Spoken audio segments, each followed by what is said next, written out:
Amigos de América, bienvenidos al Gran Premio de Monza, catedral del automovilismo, catedral de la velocidad, circuito que se corre desde el año 1950, desde el inicio de la Fórmula 1, es la casa de Ferrari y vamos a recorrer en este recta a recta 5.793 metros. Martín. Estamos bienvenidos al primer recta a recta del año. Como decís vos, Monza es uno de esos circuitos históricos, ¿no? Es Fórmula 1. ¿Quién era que lo había dicho? Vettel, de que el 90% de los fans de la Fórmula 1 son fans de Ferrari. Así de que nada, estamos en la casa de Ferrari, en la casa de los italianos. Uno de los primeros, así como todavía tenemos a Mónaco, tenemos a Monza, tenemos a Spa. Son estos circuitos que son parte de la historia de la Fórmula 1. Así que nada, vamos a estar viendo el recta a recta con curvas de vez en cuando, analizando, ¿no?, cómo hacer una vuelta rápida en esta pista. También vamos a estar recordando un poquito, ¿no?, lo que fue la presentación oficial en la Fórmula 1 como piloto oficial de Franco Colapinto el año pasado. Y obviamente vamos a preparar la carrera para este fin de semana, ¿no? Monza para mí es un no-negotiable. Sale Monza de la Fórmula 1 y yo dejo de ver Fórmula 1. Quedan mis palabras registradas para la posteridad. Es absolutamente necesario un circuito rápido, un circuito bonito, tradicional y que además se llena de fans. Tiene el podio más icónico de toda la Fórmula 1, de toda la categoría. Siempre lo ha sido y cada vez lo mejoran más. Cada vez que lo remodelan lo hacen aún mejor para ser más inmersivos con la afición italiana. Sí, porque tiene esa cosa de tradición, ¿no? De que entran todos a la pista y de que tenés decenas de miles de fans en el circuito y el podio colgado ahí arriba, ¿no? Y es más emotivo todavía cuando Ferrari gana, que esperemos que este año se dé, por más poco probable que sea. No. Aquí no vamos a engañar a nadie, Martín. Este año no hay nada que hacer. Pero igual se disfruta.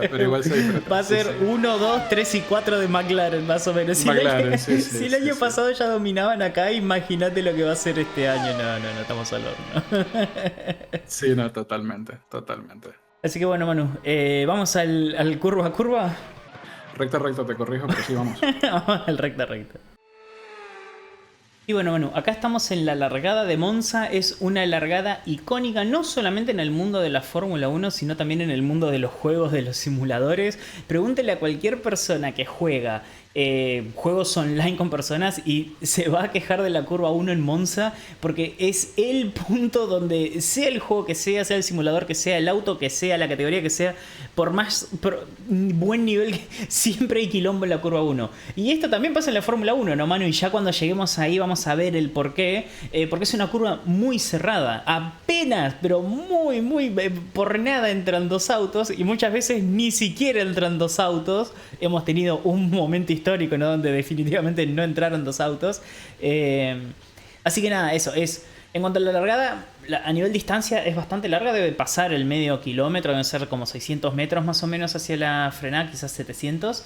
Es una recta muy larga y desde donde empezamos, especialmente los autos de atrás, ¿no?, tienen que venir con mucho cuidado, porque es muy difícil también juzgar la frenada inicial de los autos de adelante.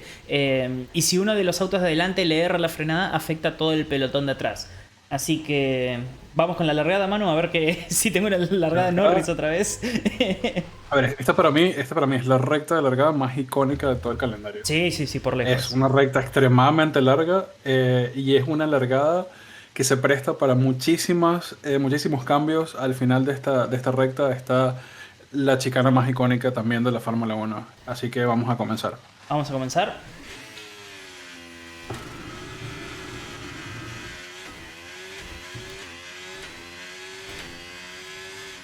Patiné. Para acelerar. A ver, patiné un poco, pero bueno, ahí estuvo. He tenido peores, eso seguro. Me acabo de dar cuenta de que estamos con la cámara equivocada, así que ya vengo a cambiar la cámara. Así que bueno, ahora que definitivamente estamos con la cámara correcta, Manu, empezamos con el curva a curva.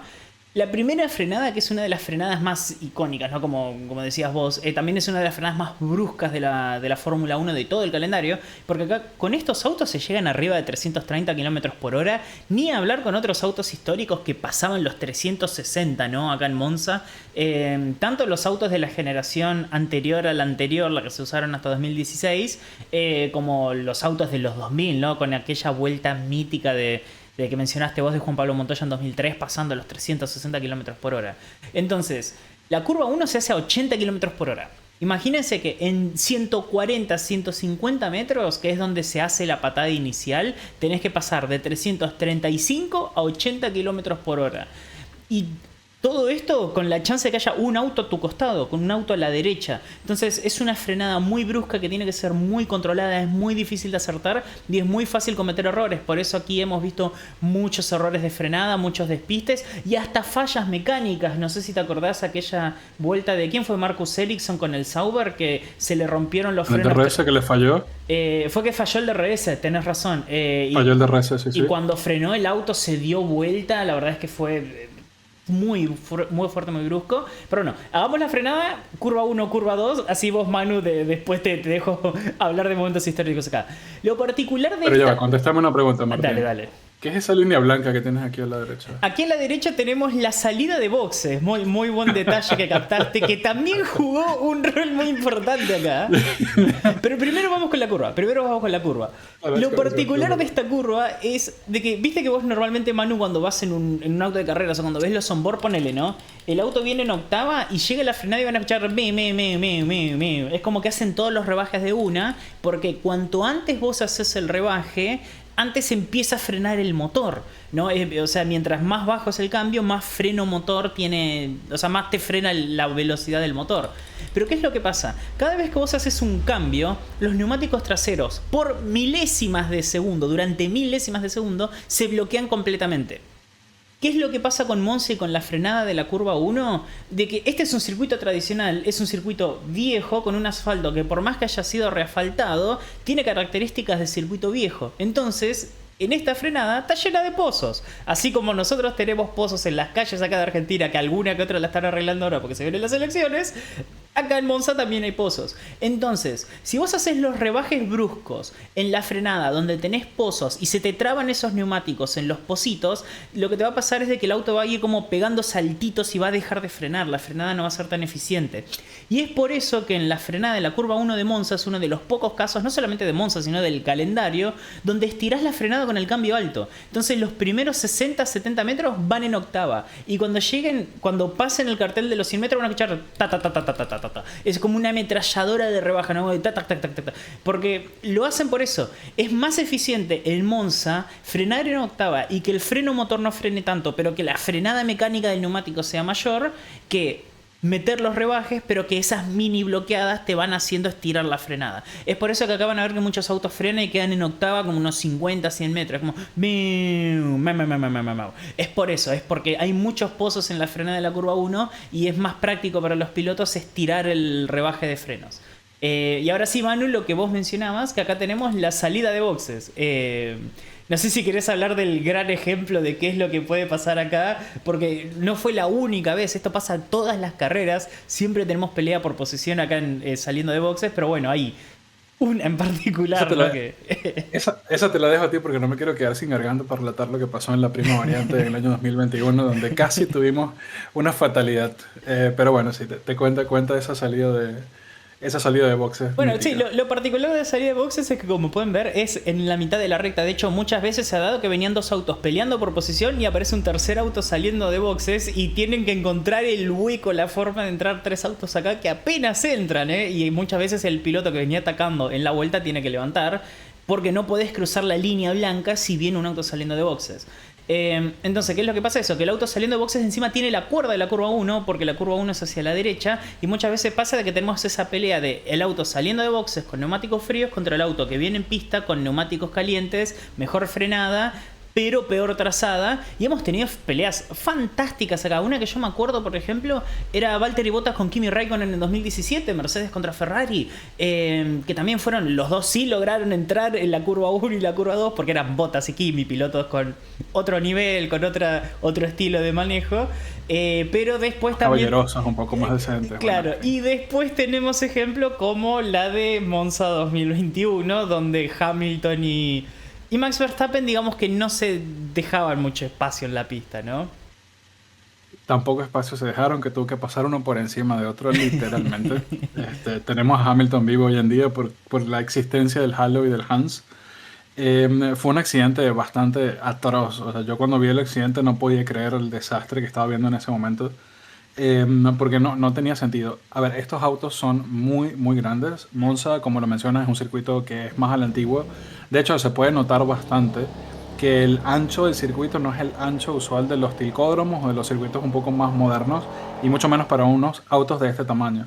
Luego, cuando te acerques a la chicana, vamos a ver realmente el espacio tan reducido que hay para hacer esa S del principio, que además implica bajar la velocidad, como mencionas, extremadamente, desde sobre los 300 kilómetros por hora hasta los 80 kilómetros por hora en nada, en 150 metros. Claro, entonces vamos a hacer la curva porque hasta ahora venimos hablando mucho y no hicimos nada. Acá se viene en octava, se estira la octava, como les decía, se estira, se estira, se estira. Y acá es cuando hace 1, 2, 3, 4, 5, 6. Se baja a segunda marcha. Los autos siempre vienen lo más a la izquierda posible antes de doblar. Vos querés estar, incluso querés usar este pedacito de AstroTurf. Y lo particular de muchas de las curvas de Monza, no solamente esto aplica para todo el circuito, es de que tenés que ser muy brusco con el volante porque no tenés carga aerodinámica, porque los autos van literalmente sin ala, prácticamente. Entonces tenés que usar mucha carga mecánica y para eso tenés que ser, pero muy agresivo con el volante. Entonces vamos a ver muchos volantazos súper agresivos. Curva 1, se ataca este piano, querés usar el piano, no querés tocar la banana que está más afuera. Tenés que quedarte más o menos acá en el medio y acá se viene la curva 2. Y como decís, Manu, fíjate que la trazada es tipo apuntando directamente al vértice.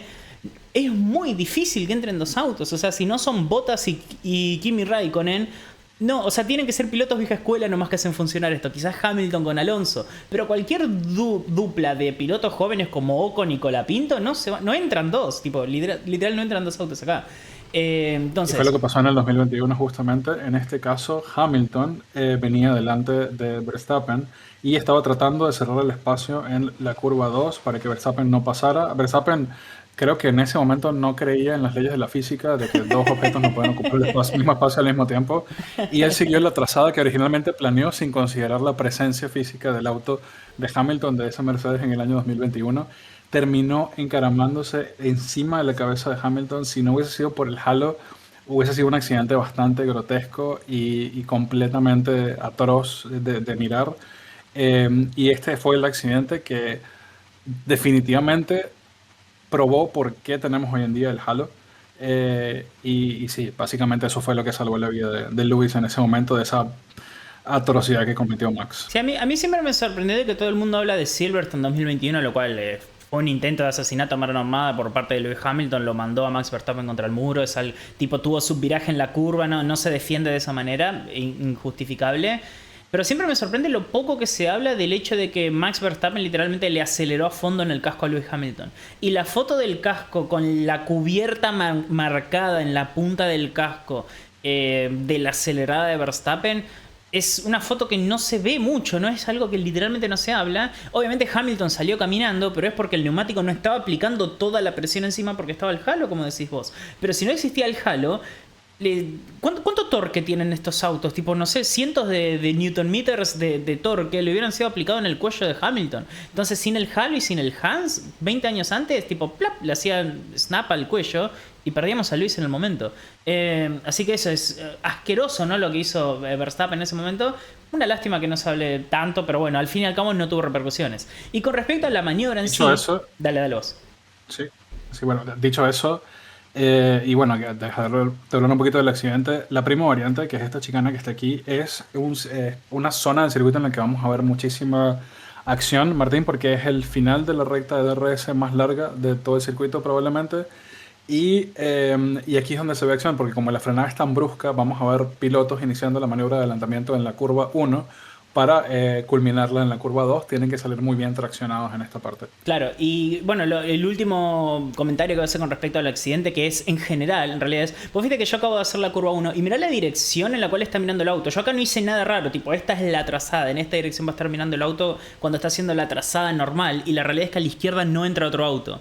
Entonces, a menos que el auto que viene por afuera tenga la nariz suficientemente puesta, tipo a la altura, no justifica que el auto, que en este caso va por adentro, abra, ¿no? Tipo, no tiene por qué abrir y tranquilamente puede hacer la trazada. Entonces es muy importante que el auto que viene por afuera logre estar a la altura, sino por delante del auto que va por adentro en la curva 1, para poder meter la nariz acá y justificar el hecho o forzar al piloto que va por afuera de la curva 2 a abrir el volante.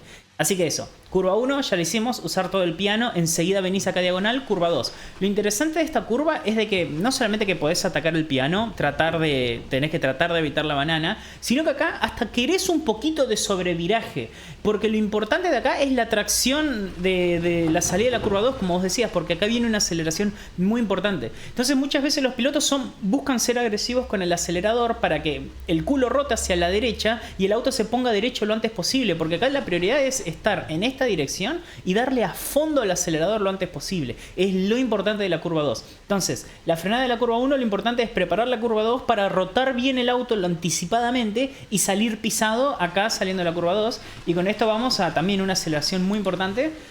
Acá, lo único que voy a aclarar... Curva 3. Lo único que voy a aclarar de curva grande es de que normalmente históricamente los autos venían bien a la izquierda para ser súper suaves con el volante en la curva a la derecha. Hoy en día estos autos son tan rápidos que no hace falta.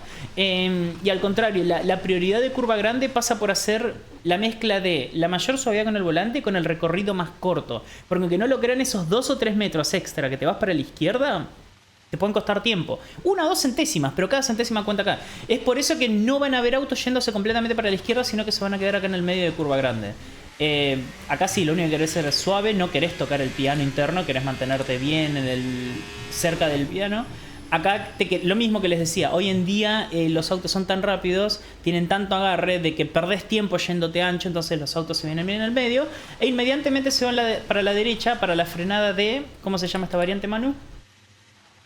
Variante de la Rocha. Variante de la Rocha, que acá es el punto donde básicamente McLaren el año pasado perdió la carrera, ¿no? Con aquella maniobra entre Piastri y Lando Norris. Sí, sí. Sí, bueno, justamente este es uno de los motivos por los cuales no dar órdenes de equipo le ha costado caro, le costó caro el año pasado a McLaren, sobre todo en este caso a Lando Norris, porque ya aquí en el campeonato era perfectamente obvio que el único de los dos que iba a poder pelear con este caso Max Verstappen era Lando Norris. Y ya era el momento exacto en el que cualquier equipo, en toda lógica, hubiese tenido que favorecer la lucha de uno por encima del otro. Al final perdieron la primera posición en favor de Charles Leclerc por pelear entre ellos y por hacer una maniobra muy estúpida aquí en la variante de la Rocha. De hecho, yo me acuerdo de que esa semana yo le estaba hablando a mi familia, a mis amigos, porque era el debut de Colapinto, pero lo lindo de la carrera era que, como decías vos, era... oficialmente la primera carrera de lo que quedaba del año donde ya sacando las cuentas, objetivamente Lando Norris era candidato al campeonato de pilotos. Y ya todo el mundo fanático de la Fórmula 1 había sacado cuentas y se habían dado cuenta que si Lando ganaba la mayoría de las carreras que quedaban y Max le costaba llegar a podios, que era lo que venía pasando, Lando podía ser campeón del mundo de pilotos. Y yo lo que le decía a todo el mundo era, vengan a ver la carrera, no solamente porque tenemos un argentino, sino de que acá si Lando Norris empieza a ganar, le pelea mano a mano a Verstappen y le va a empezar a descontar los 20, 30 puntos que le sacaba en ese momento Max, carrera a carrera. Pero los únicos que no se enteraron de que Lando Norris estaba peleando el campeonato eran McLaren mismo, ¿no? Y es acá donde... Y todavía aquí McLaren decía que no tenía el auto más rápido y que el auto más rápido era Red Bull, cuando era completamente obvio que tenían el auto más rápido. Y como perdían, en este caso perdieron con Ferrari, dijeron, no, en esta carrera Ferrari era más rápido. No eran más rápido, ustedes fueron idiotas en esa carrera. Pero bueno, continuamos. Claro, y no solamente por eso, sino por estrategia, pero eso lo vamos a hablar después del curva a curva y de la vuelta rápida. En fin, vamos con esta curva, bueno, no perdamos más tiempo, Manu. Variante de la Rocha, casi me saco el guante, espero que no se haya escuchado. De la bronca, boludo, porque estoy moviendo los brazos con bronca, McLaren, como lo odia San Bravo, boludo, casi me arranco los guantes de la bronca. Esta frenada es a 110 metros, querés venir lo más a la derecha posible. De hecho, hemos visto autos tocar el pasto y cometer errores y perder el control. Creo que el año pasado, por ejemplo, Stroll lo hizo, ¿no? Que en la frenada, pum, rozás el pasto y bloqueás los neumáticos y te vas largo. Tipo, acá vamos a ver errores, incluso en clasificación. Acá en esta frenada perdemos vuelta y vamos a ver autos seguir de largo. La frenada es a 110 metros. Esta es una frenada estándar. Acá sí van a ver los rebajes de cambio normal. Querés bajar a tercera marcha. Lo particular de esta curva es de que la primera la haces para preparar la segunda. Lo mismo que vimos acá, lo mismo que vamos a ver más adelante. Es muy normal esto en Monza, ¿no? De que secuencias de 2 curvas. Entonces, la primera curva no te importa tanto el paso por velocidad de curva, entonces lo que querés es doblar bien temprano, frenar bien temprano, venirte bien para adentro, tratar de no tocar la banana, pero sí usar bien el piano. Te quedás lo más a la izquierda posible. pegás el volantazo y acá es lo mismo, le apuntás a este piano, acá ya querés acelerar completamente a fondo, no querés tocar la banana, querés usar bien el piano y acá te venís lo más ancho posible, querés usar toda la pista, todo el piano. Este piano hoy en día es más ancho que el que tenemos en el juego y ya lo vamos a ver en la vuelta rápida. Entonces esto lo atacás, te vas bien ancho, te vas bien para afuera, te vas bien para afuera y acá es donde ya querés ir a fondo de cara hacia la siguiente curva.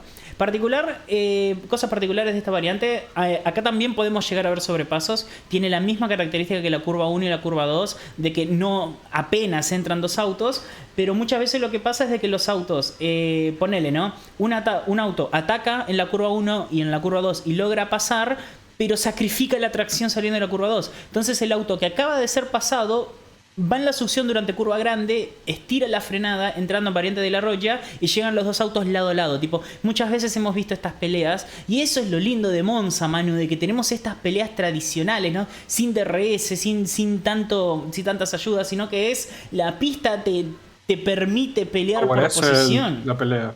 Claro, sí. Y nada, y acá es donde se nota, ¿no?, de que Monza es un circuito clásico.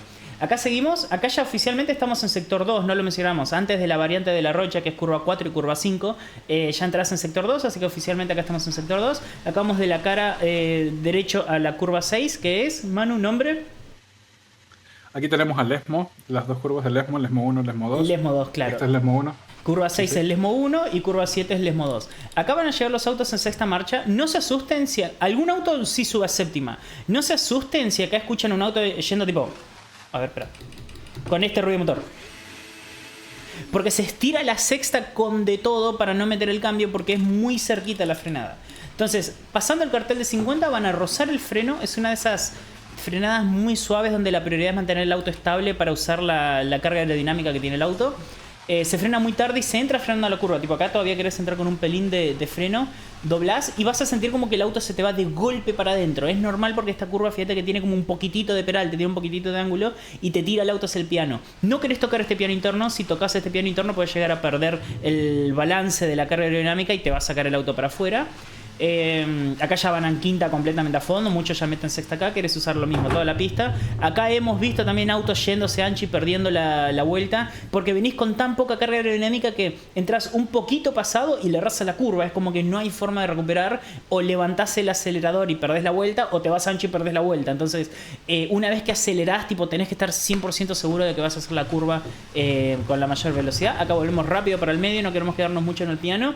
Acá van a pasar lo mismo. Los autos se van a quedar en sexta. Van a escuchar el motor gritando con de todo. No vamos a subir a séptimo porque acá queremos otra vez rozar el freno a 30-40 metros. Es un roce de freno muy suave. La zona de detección de DRS entre las dos. Otra vez, siempre hicimos lo mismo. Claro, entre las dos Lemos tenemos...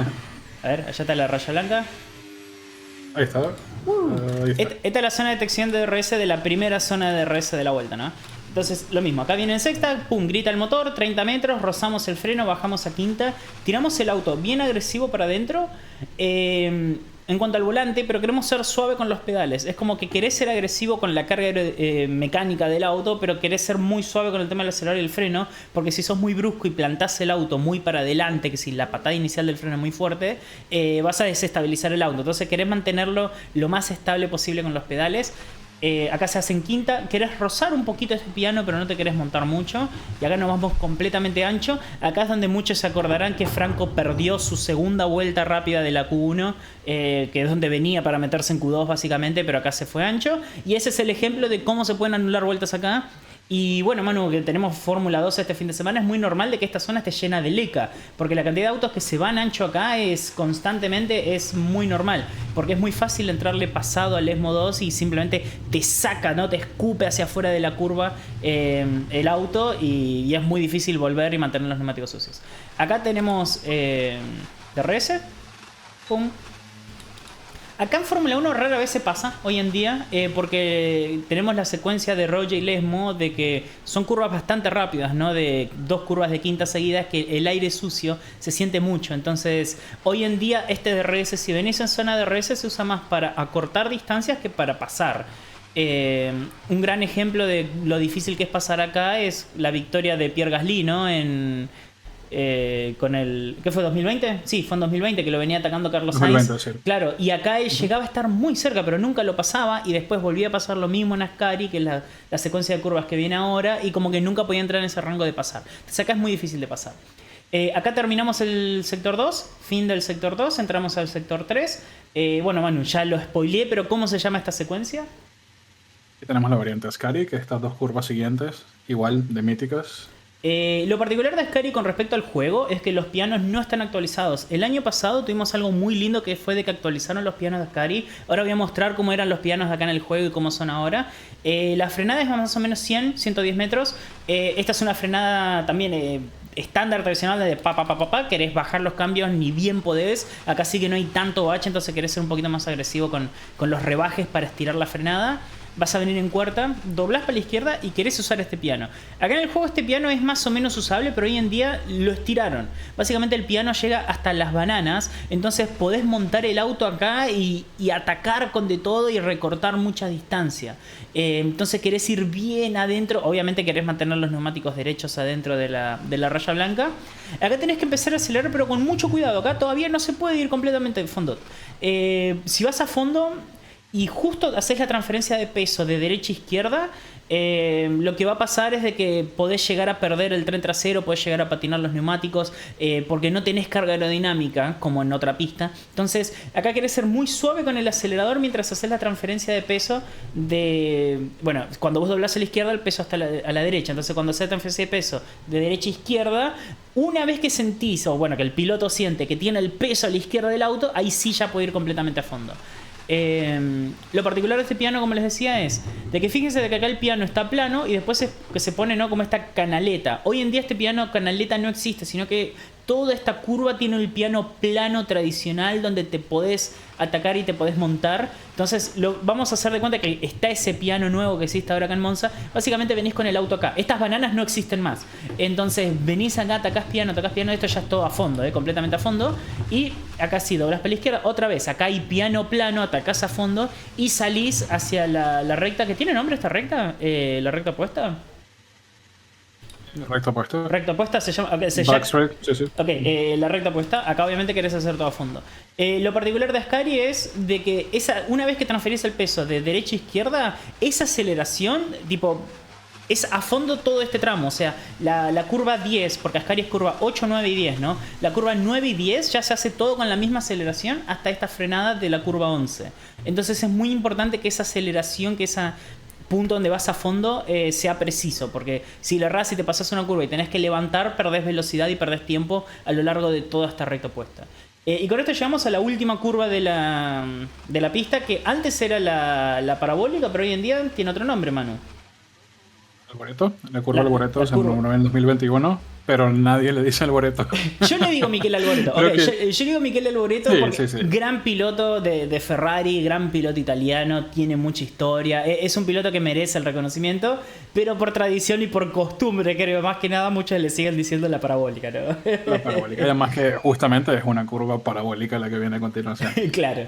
Entonces, esta curva se llega a octava marcha, obviamente, porque venimos acelerando a fondo. Se frena más o menos 60-70 metros. Algunos llegan a frenarlo como a 50, un poquito más tarde. Porque es una frenada que podés empezar a doblás y llegás acá con un freno. Tipo, acá todavía llegas con un pelín de freno.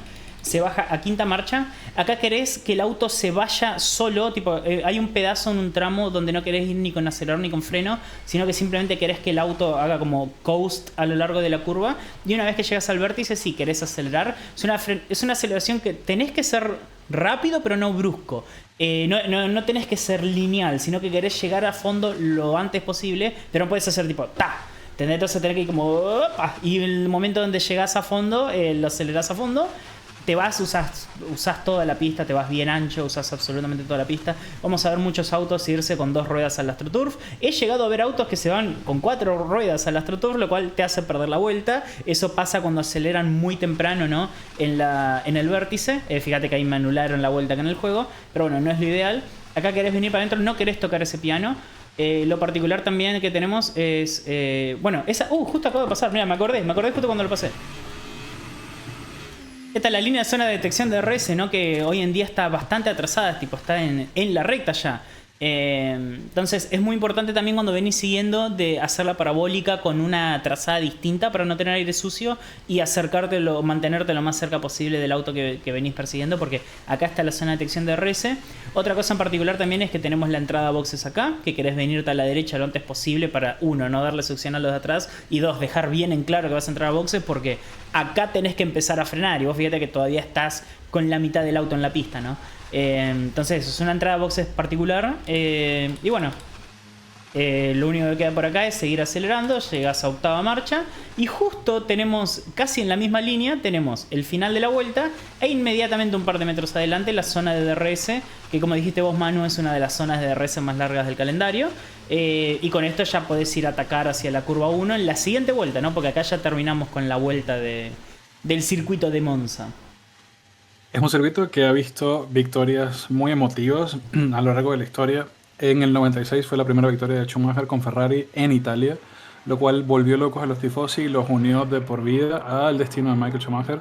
Luego tuvimos la victoria, una de las más inolvidables que me tocó ver en vivo, que fue la victoria de Sebastian Vettel con Toro Rosso en el año 2008, un Toro Rosso que venía de ser Minardi, el peor auto de la categoría. Y vimos un manejo espectacular de Sebastian Vettel en la lluvia, dio una masterclass y demostró en ese momento que se iba a convertir en el Niño Maravilla, en uno de los pilotos más grandes de la categoría, como le decía Fernando Tornello. Y bueno, en épocas un poquito más recientes tuvimos la primera victoria de Charles Leclerc con Ferrari aquí en Monza. En el 2020 tuvimos esa victoria de Pierre Gasly, quien venía de un año muy difícil porque lo habían echado de Red Bull y lo habían pasado a Alfa Tauri, a Toro Rosso, y logró ganar con el equipo B en ese gran premio, lo cual fue sencillamente espectacular, producto del accidente que tuvieron Lewis Hamilton y Sebastian Vettel en la curva 1 en el año 2021. ¿Quién terminó ganando esa carrera, Martín? ¿Te acuerdas? ¿Y esa fue la que ganó Charles Leclerc? No. Ah, no, pero no. No. No, esa fue la última victoria de Ricciardo, ¿o no? La última victoria de Ricciardo en la Fórmula 1 ganó Ricciardo, segundo Norris, y McLaren no ganaba esa carrera desde el año 2000, no ganaba ninguna carrera desde el año 2012. Así que fue el retorno de McLaren a lo más alto del podio después de 9 años. Y bueno, nada, el año pasado, justamente por el error que cometió McLaren, carrera que debieron ganar con un 1-2, terminó ganando Charles Leclerc esa carrera allí en Monza. Il predestinato a casa nostra. Y bueno, pasado eso, me había olvidado completamente lo de Ricciardo, tenés razón, de que me acuerdo de que en la entrevista post carrera obviamente él estaba súper contento porque había arrancado muy difícil el año, ¿no? No se llevaba muy bien con el McLaren y él dijo... Ese auto era horrible, no, el McLaren sí, era horrible. Era malo, era horrible, pero sí. Norris le estaba ganando, Norris le sacaba más el jugo que Ricciardo, y me acuerdo en la entrevista post carrera de que Daniel decía, volví, todavía tengo mucho en el tanque, acostúmbrense a ver esto porque se viene más de esto. Y esa fue la última vez que vimos ese Daniel, lamentablemente. Pero sí, es una carrera, una victoria muy emotiva que me acuerdo que... Yo la festejé porque me cae muy bien Daniel Ricciardo y nada, me acuerdo que cuando vi la repetición el año pasado me pegó un poquito verlo tan contento con el diario del lunes, ¿no? Sabiendo cómo terminó su carrera en Singapur el año pasado. Y bueno, ese podio mítico de Monza que atraviesa el paddock en un puente bastante escénico y cuyo podio se encuentra prácticamente arriba de la recta principal, pista que invaden todos los fanáticos que acuden a esa carrera, que se llena obviamente de tifosis por estar allí en el medio, en el corazón de industrial de Italia, el norte de Italia, en Milán. Y nada, es un podio muy, muy emotivo. Así que nada, es una carrera muy, muy interesante para ver, y el podio recomiendo no perdérselo sin importar quién gane. Y bueno, terminado de hablar del podio, terminamos el curva a curva. Manu, ¿qué te parece si vamos a hacer la vuelta rápida? Que vamos a cambiar la metodología porque esta semana, y vamos a ver, déjennos en los comentarios si quieren mantener esta nueva temática. Vamos a hacer básicamente la curva rápida con un invitado. No la voy a estar manejando en vivo, así que Manu, vamos a la curva rápida. Vamos a la vuelta rápida, en este caso. Creo que no curva, a la vuelta rápida. Cuando vean quién es el invitado, van a entender que alguien volvió a creer. Así que vamos, Martín. Y bueno, Manu, nuestro invitado del día es Gaitán, acompañando a Franco. En su debut. Acá se viene el famoso And You Go Push. A la derecha tenemos la vuelta de Q1 de Franco Colapinto. Gracias, Getón. El de la izquierda seguramente no le van a prestar atención, pero bueno, ahí estoy yo manejando la vuelta. Primera frenada, más o menos 150, 140 metros. Presten atención a la frenada. Vieron como les decía de que se escucha como el motor baja de una. Acá lo importante es acelerar a fondo. Ay, Franco pierde un poquito de la tracción, pero es normal eso. Es una aceleración en la cual es muy brusca y tenés que acelerar a fondo lo antes posible. Acá queremos suavidad en el volante a lo largo de curva grande. Frenada más o menos 110 metros. Rebajes normales, apuntamos al primer piano, le damos primer piano, segundo piano, pum, le damos al segundo piano. Otra vez también hay que ser muy agresivo con el acelerador. Acá pequeña frenada, pequeña rebaja quinta. Van bien ancho, queremos usar toda la pista. Otra pequeña rebaja quinta. Usamos piano interno, nos vamos acá ancho, usamos todo el piano, abrimos DRS, queremos ir de cara ya hacia Ascari, nos quedamos bien acá a la derecha. Y acá miren solamente a la derecha y presten atención al tema de los pianos. Fíjense lo planos que son los pianos hoy en día comparado con lo del juego, ¿ven? Fíjense cómo Franco puede atacar y está en el piano, pum, pum, pum, de piano, piano, piano, pla, piano. Fíjense lo ancho y lo planos que son. Y fíjense cómo acá en la vuelta, básicamente Franco me recorta toda la diferencia que yo le había sacado, ¿no? Solamente usando esos pianos. Frenada 70 metros, quinta muy suave con los rebajes y con las aceleraciones para no terminar como Antonelli. Nos vamos bien ancho, volvemos para adentro lo antes posible para recortar la distancia, ¿no? Para no usar muchos metros extra. Línea de meta y con esto tenemos una vuelta. Gracias, Gaetán, gracias, Gaetán. Sí, ya sé.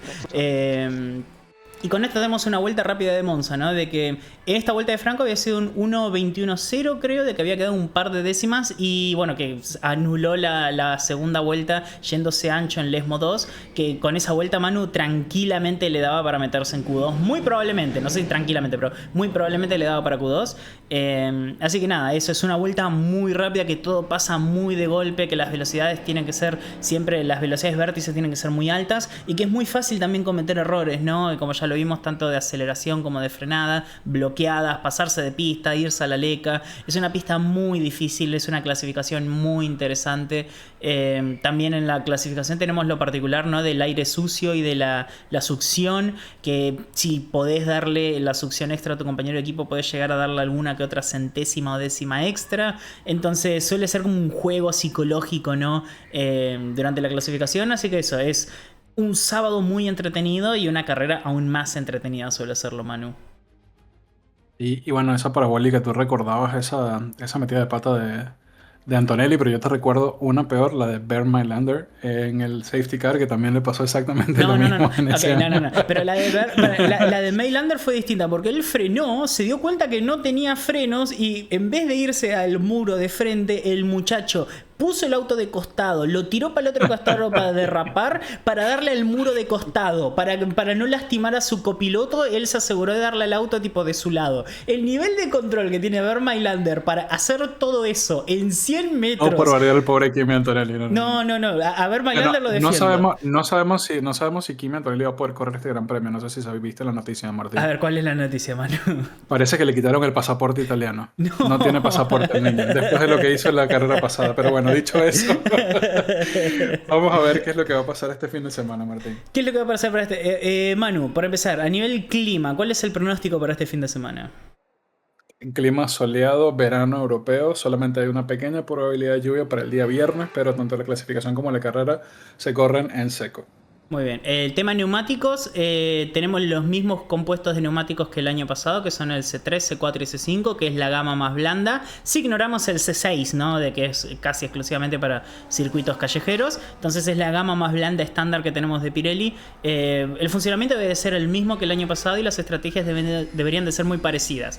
¿Qué estrategias vimos el año pasado? Manu, hubo dos estrategias. La que intentó McLaren, que fue la incorrecta, que era ir a dos paradas medio duro, y después la que hicieron pilotos como Leclerc, como Albon, como Colapinto, que los terminó poniendo mucho más adelante de lo que todos esperaban, que era poner el duro temprano y básicamente aguantar el duro 55 millones de años, porque ese neumático duro no caía nunca, ¿no? O sea, la vuelta 10 funcionaba igual que en la vuelta 30. Así que tendremos fin de semana a una parada, probablemente, question mark.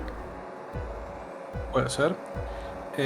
Y bueno, vamos a ver los equipos bastante estratégicos en cómo manejan las prácticas libres para conservar el neumático que más les convenga para la carrera. Sí, probablemente vamos a ver que muchos equipos van a parecer llegar tanto con dos medios como con dos duros en la carrera, porque si ven de que el medio aguanta de la misma manera que aguanta el duro, tranquilamente pueden hacer un medio duro medio o un medio blando, ¿no? Si algún equipo está como medio desquiciado. siempre hay, ¿no? Algún Alonso intentando parar y hacer undercut, intentando cosas raras, así que... Un Hülkenberg. Exacto, sí. así que no sabemos qué esperar, puede pasar cualquier cosa a nivel de estrategia. Y bueno, Manu, mencionaste ahí lo de los Libres 1, tema en particular que vamos a juntar dos temas de charla juntos. Tema Alpine y redes sociales y tema Libres 1 de Polaron. ¿Por dónde querés empezar? ¿Qué es lo que querés mencionar primero, Manu? Te cedo la pelota. Bueno, vamos a empezar a hablar por el tema de Polaron. Tenemos a Polaron que va a tomar el asiento de Franco este fin de semana en la práctica libre número 1, lo cual a algunas personas les parece sospechoso. ¿A ti te parece sospechoso, Martín? Para nada, no, para nada. Es más, si no fuera porque, recordemos, partamos de la base. Este año tenemos una nueva regla en la cual todos los autos tienen que ceder 2 veces el asiento para los Libres 1 para un joven piloto. Gasly, por ejemplo, no lo hizo. El auto que hoy maneja Colapinto es el mismo auto que manejaba Duhan. Duhan lo hizo una vez, que fue cuando le cedió el auto a Hirakawa en Japón. Ya recordamos lo mal que le salió eso a Duhan. Entonces a este auto le queda ceder a piloto joven una vez más. Entonces, una de las siguientes carreras le tenés que ceder el auto de Colapinto a Polaron. Lo tenés que hacer por reglamento, por obligación. Entonces, ¿qué dijeron los de Alpine? Vamos a hacerle una pista que Franco conoce de memoria, porque ya compitió acá en Fórmula 2, ya compitió acá en Fórmula... Claro, le fue bien en Fórmula 1, tiene su debut, entonces es una pista que Franco ya conoce, que Franco demostró... Muchos kilómetros con los test de Previous Cars, con los años anteriores, que son muchísimo kilometraje, así que es una pista que Franco conoce muy bien. Si me daban a elegir una pista para quitarle el auto a Franco, era esta o... no sé cuál otra puede ser mejor que esta, porque... Son las únicas dos opciones. Puede ser, puede ser Abu Dhabi. Porque Abu Dhabi también compitió con Fórmula 2 en 2023, es una pista que también compitió con Fórmula 1, de que ya ha hecho esos 300, 400 kilómetros de jóvenes pilotos, cuando compartió auto con Crawford también en 2023, entonces es una pista que también conoce de memoria, pero una de estas dos era... Porque si analizás las del medio, tenés Singapur, tenés Baku, tenés Kota, tenés Vegas, tenés circuitos que solamente compitió en Fórmula 1. Entonces, los únicos... Y hay circuitos que no puedes considerar porque tienen sprint ese fin de semana. Entonces, exacto. Obviamente, quedan eran pocas sprints. las opciones que podían seleccionar. Así que claro. no veo nada sospechoso tampoco en esa, esa selección de Alpine. Para mí me parece además una decisión más que acertada. Y bueno, además de la decisión acertada, el tema de que, como vos decías, hay mucha gente que fue muy vocal en cuanto a la queja de lo de los Libres 1. Y esto fue un extra de lo que ya vimos el fin de semana, ¿no? Que yo me la vi venir un poco. La verdad es que no pensé que iba a ser tan negativa la repercusión en redes y la repercusión de charlas con el tema de la estrategia de Alpine. Algo que para mí era positivo, y creo que vos coincidiste, de que el objetivo de un piloto joven que viene siendo atacado por sus performances, como lo fue Colapinto, literalmente hasta hace 5 días, el mínimo que vos querés es que el piloto cumpla. Y una vez que el piloto cumple, la responsabilidad del resultado de carrera pasa al Alpine, con el tema de estrategias. Eso es algo positivo, porque quiere decir que el piloto está cumpliendo. Sin embargo, hay mucha gente que la primera vez, desde octubre del año pasado, que Colapinto rinde bien, la gente se queja de que no lo metieron en los puntos. Es algo que yo no entiendo. Entonces, muchachos, basta de ser tan resultadistas. De verdad, si están siendo tan resultadistas, no solamente se están perjudicando ustedes mismos, porque en vez de disfrutar y ser feliz, como fui yo el fin de semana, y como fui el lunes, y como fue el martes, y como estoy diciendo toda esta semana, todavía se me escucha la sonrisa, ¿no?, del resultado de Colapinto del domingo, literalmente. Pensar en el domingo me hace sonreír. Se están perdiendo de esto por burros, por pelotudos. Entonces, dejen de ser tan resultadistas, dejen de ir a redes sociales a quejarse de algo que ustedes no entienden, y disfruten del hecho que Franco, por primera vez desde octubre, de que tiene una carrera normal, estándar, donde el resultado no depende de él, sino que depende del equipo. Porque recordemos, Manu, Abu Dhabi no corrió porque se la puso Piastri de atrás. Qatar no corrió porque se la puso Ocon con Hülkenberg desde el costado. Brasil no corrió porque fue un burro. Vegas tuvo el accidente de la cual, entonces por más que la carrera fue estándar, tuvo un sábado del orto. Entonces te tenés que ir prácticamente a Cota del año pasado para encontrar una carrera donde Colapinto rindió como rindió este fin de semana. Entonces, no entiendo cómo por primera vez en tanto tiempo le va bien y ya automáticamente la reacción es: ¡ay, pero cómo no da materia de 2 puntos! Tipo, si piensan así, de verdad les digo, miren Fórmula 1 y cierren redes sociales o no miren Fórmula 1, porque no se están haciendo un favor ni a ustedes, tampoco le están haciendo un favor a Franco en redes sociales. Obviamente quiero que miren Fórmula 1, me encanta el deporte y me encanta compartir mi pasión, tipo el deporte que más amo en el mundo, quiero que todo el mundo lo vea, no entiendo cómo hay gente que no ve Fórmula 1, pero cuando son así de burros, la verdad que me da ganas de decirles, ¿sabes qué? Anda a mirar fútbol, porque es lo único que sabes hacer. Tipo, de verdad, dejen de ser tan termos, boludo. No puede ser que haya gente que piense así. Es un desastre. Y bueno, dicho eso, incluso generó comentarios del PIN diciendo que, bueno, llamando al respeto, porque el problema es que cuando la fanaticada de Franco explota, no miden nada ni contra quién lo hacen. Pierre es un muy buen compañero de equipo y no se merece hate en redes sociales. Creo que ha tratado bastante bien a Franco, creo que se ve una relación allí bastante amistosa, así que vamos a mantener eso así. Y bueno, nada, ese fue el tema de las redes sociales para este fin de semana que acaba de terminar. Me nota que terminó siendo otro monólogo de Martin Karp, así que saco la llave del auto y te la cedo a vos, controlar el resto del capítulo porque yo ya hablé una banda, Manu. ¿Con qué seguimos ahora? Y bueno, nos queda poco. Básicamente nos queda hablar de nuestras predicciones equivocadas para el Gran Premio de Italia. ¿Con qué necesidad? Sí. Y después terminamos con los horarios. Entonces vamos a empezar con las predicciones equivocadas. Vamos a empezar con mis predicciones que están... a ver, a mí no me vayan a juzgar con las predicciones de hoy. Aquí sí es verdad que no tengo ningún tipo de vergüenza en lo que voy a decir a continuación, pero vamos a empezar por la pole position para el Gran Premio de Italia, Martín. ¿A quién tenés en la pole position? Yo lo tengo a Lando Norris para la pole position del Gran Premio de Italia. Okay, ¿A quién tienes tú? También lo tengo a Lando Norris, pero el simple hecho, lo venía diciendo, se lo ve ligeramente más rápido. Igual Piastri nos cerró el culo, ¿no? En la quali anterior. Pero le tengo fe a Lando, le tengo fe a Lando de que va a agarrar la pole. Ok, ¿a quién tenés de último para el Gran Premio de Italia? Esto fue muy difícil elegir el último porque siento de que todos los motores, salvo obviamente el motor Renault, todos los motores están como muy parejos. Entonces, normalmente Monza es una pista motor, ¿no? Porque lo que más importa es la velocidad punta que tenés y cuánta aceleración te da el motor. Pero lo que pasa es que creo que el Alpine no es el peor auto en cuanto al resto del paquete. Entonces, no sé a quién elegir por paquete. No tiene motor.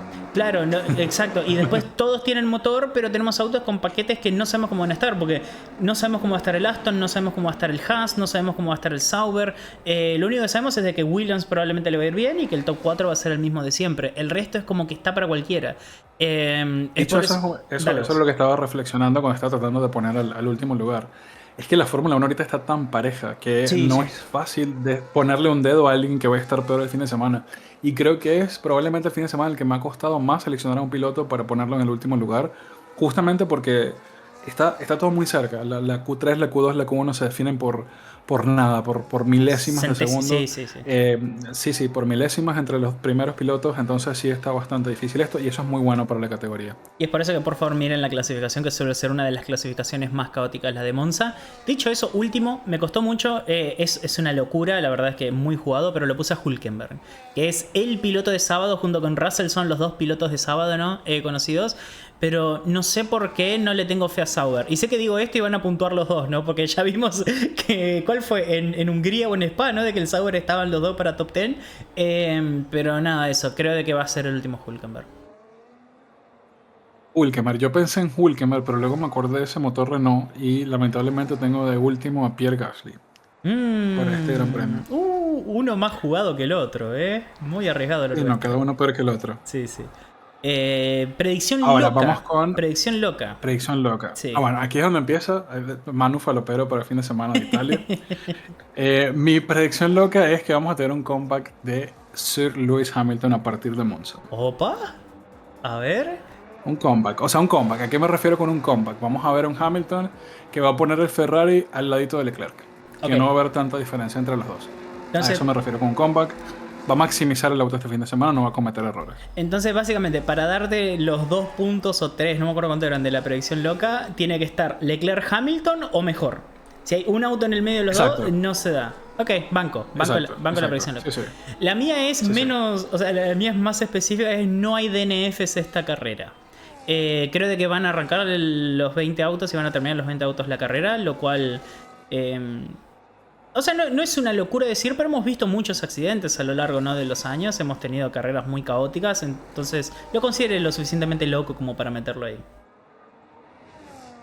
Me parece bien, me parece bien. Entonces ahora vamos con la posición con la Pinto. Y aquí sí estamos tan locos porque no tiene nada que ver con el último lugar. Pero bueno, vamos a ver cuál es nuestra posición con la Pinto para este fin de semana. Yo lo tengo en P16. Ya digo, el motor del Alpine creo de que va a pasarle mucha factura. Siempre y cuando se mantenga en zona de res, el cual creo que puede hacer con el paquete aerodinámico. Tipo, el auto tiene rendimiento, siempre y cuando esté en succión no se va a sentir tanto. Pero la aceleración en tracción, especialmente cuando no tenga a nadie dándole succión adelante y tenga a alguien atacándolo atrás, creo que va a ser muy difícil defender de posición cuando lo ataquen. Y es por eso que lo veo entre los últimos 5 puestos seguro. P16 para mí. P16 para ti, ok. Aquí yo me volví loco y le puse P12 con la Pinto. Me Venís. quedo con el hype de Zandvoort. Y creo que viene el Colapinto que está renaciendo. Y va a ser algún milagro. Claro, pasa que Zandvoort tenía la característica que creo que lo dijimos en la previa, estoy casi seguro que lo dije, de que el motor es tipo muy poca influencia, ¿no? Porque es una pista de curva, es un cartódromo. Y acá venimos al completo opuesto, que es fíjate que ni siquiera lo llamamos curva, es el recta, ¿no? Porque es recta, curva, recta, curva, recta. Entonces es como que acá el motor es muy importante. Bueno, dicho eso, Manu, podio, posición para el podio. ¿Cuál es? Podio. Sí, ¿a quién los tenés? Y bueno, y aquí este podio también te va a decir de qué lugar creo que va a llegar Hamilton, ¿no? Porque tengo tercero a Charles Leclerc. Entonces para mí va a ser P4 de Hamilton. Ok. Locura total, esto va a ser una paliza de algún otro equipo, pero bueno, es Monza y me da la gana decir que Ferrari va a estar ahí detrás de McLaren, pues ya está. Si ustedes quieren otra presión, hagan su propio podcast. Y bueno, ¿A quién lo tenés de tercero? Yo tercero lo tengo a Charles Leclerc, así que... Ahí está, estamos todos locos, Perdón. Qué bueno. Me puse la remera de Ferrari y me pilló, o sea, lo siento en el pechito. Es Monza, siempre queremos que le vaya bien, es una pista a la cual Leclerc siempre le saca un extra, ¿no? Así como Verstappen le saca un extra al auto en Zandvoort, Leclerc lo logra hacer siempre. Y teoría es que los tifosi le dan unos 100 caballos de fuerza adicionales a Leclerc. Sí, caen los tifosi y tienen un par de ponis extra abajo del capó seguro. Top 2, Manu. ¿Quién tenés segundo y quién tenés primero? Que seguramente son los McLaren. Es un tema de en qué orden nomás. Obviamente. Tenemos uno de McLaren. En este caso tenemos segundo al que siempre llega segundo, a Lando Norris. Y primero al que siempre llega primero, a Oscar Piastri. La puta madre, tenemos el mismo podio, boludo. Yo también tengo Piastri, Norris, Leclerc. Así que... Pero ¿y quién más va a ganar? Sí. No, en esta pista... lo que tiene en particular Monza es que es muy fácil hacer undercut. Es muy fácil hacer overcut. Entonces, el mejor piloto de carrera suele lograr encontrar la ventana o forzar al rival a hacer una estrategia poco eficiente. Y yo creo de que Piastri va a hacer de que Norris pise el palito y en carrera lo va a pasar y vamos a tener pelea entre los McLaren. Dicho eso, esa es la predicción, ¿no? La que dejo en el podcast. Sí. Lo que mi corazón quiere es que esa pelea entre los McLaren se transforme en un accidente que los deje a los dos fuera de pista, que no les pase nada, pero que los autos queden fuera de pista y que se convierta en 1 o 2 de otro equipo. Es por eso que mi predicción loca es que no hay DNF. Es loca porque tranquilamente puede haber pelea entre McLaren y contacto, ¿no? No, esa primera curva es vital. Sí. La vuelta 1, curva 1 puede pasar absolutamente cualquier cosa. Y bueno, Manu, vamos a los horarios nomás. Horarios para este fin de semana. Horarios para el Gran Premio de Italia. Que tenemos absolutamente de todo, ¿no? Porque tenemos Fórmula 3, tenemos Fórmula 2, tenemos Fórmula 1, tenemos Porsche Super Cup. Se terminan acá el campeonato de la Fórmula 3, que ya tiene campeón, pero suele ser una carrera muy entretenida de ver. Son pendejos de 16 años sin nada que perder, tirándose autitos de 500 kilos encima del otro en la curva 1, así que... Por favor, vean todo el automovilismo este fin de semana. Acá en Argentina arranca temprano la jornada del viernes, 4:30 con los libres de Fórmula 3, 6 de la mañana libres de Fórmula 2, 8:30 los libres de la Fórmula 1, después tenemos clasificación de Fórmula 3 a las 10, de Fórmula 2 a las 11 de la mañana, libres 2 de Fórmula 1 al mediodía a las 12 y cierra la jornada con los entrenamientos de la Porsche Super Cup a la 1:30 de la tarde. Así que repasemos, Fórmula 1 los libres a las 8:30 y a las 12 del mediodía tenemos los dos entrenamientos libres de la Fórmula 1 el viernes. Aquí en México el viernes empezamos con la práctica de la Fórmula 3 a la 1:30, luego tenemos práctica de la Fórmula 2 a las 3 de la mañana y ya luego arranca la Fórmula 1 a las 5:30 de la mañana, clasificación de la Fórmula 3 a las 7, de la Fórmula 2 a las 8 y la segunda práctica de la Fórmula 1 a las 9 para terminar con la Porsche Super Cup a las 10:30 de la mañana. Recapitulando, Fórmula 1, 5:30 y 9 de la mañana, práctica 1 y práctica 2. El sábado arranca también muy temprano la jornada, 4:15 la carrera corta de la Fórmula 3. La verdad es que me trae recuerdos de Vietnam de 2023, 2022, cuando había que levantarse a verlo a Franco con la Fórmula 3. A las 5:30 tenemos la clasificación de la Porsche Super Cup. Los libres 3 de la Fórmula 1, una horita más temprano, 7:30 de la mañana. Después carrera corta, la sprint de la Fórmula 2 a las 9:15 de la mañana. Vamos Joshua. Y la clasificación de la Fórmula 1 a las 11 de la mañana. Así que una hora más temprano los libres a las 7:30 y a las 11 de la mañana, también una hora más temprano que el viernes, tenemos la clasificación de la Fórmula 1 el sábado. Y el sábado en México tenemos la Sprint Race a las 1:15 de la Fórmula 3, la clasificación de la Porsche Super Cup a las 2:35, la práctica 3 de la Fórmula 1 a las 4:30 de la mañana, la Sprint Race de la Fórmula 2 a las 6:15 y la clasificación de la Fórmula 1 a las 8 de la mañana. Y el domingo cerramos con Fórmula 3, carrera larga, 3:15 de la mañana. Te la regalo verla en vivo. Fórmula 2 a las 5:15, a las 4:45, la carrera larga. Por Super Cup a las 7:15, 6:45. Y cerramos la jornada con el Gran Premio de Monza a las 10 de la mañana el domingo la carrera. Domingo complicado para nosotros acá en casa porque vamos a tener que salir a votar tipo 8:50 para poder llegar a tiempo para ver la carrera a las 10 de la mañana. Y bueno, domingo aquí en México tenemos carrera larga de la Fórmula 3 a las 12:15 de la noche. Luego carrera larga de la Fórmula 2 a las 1:45. Carrera de la Porsche Super Cup a las 3:45. Y la carrera de la Fórmula 1 a las 7 de la mañana.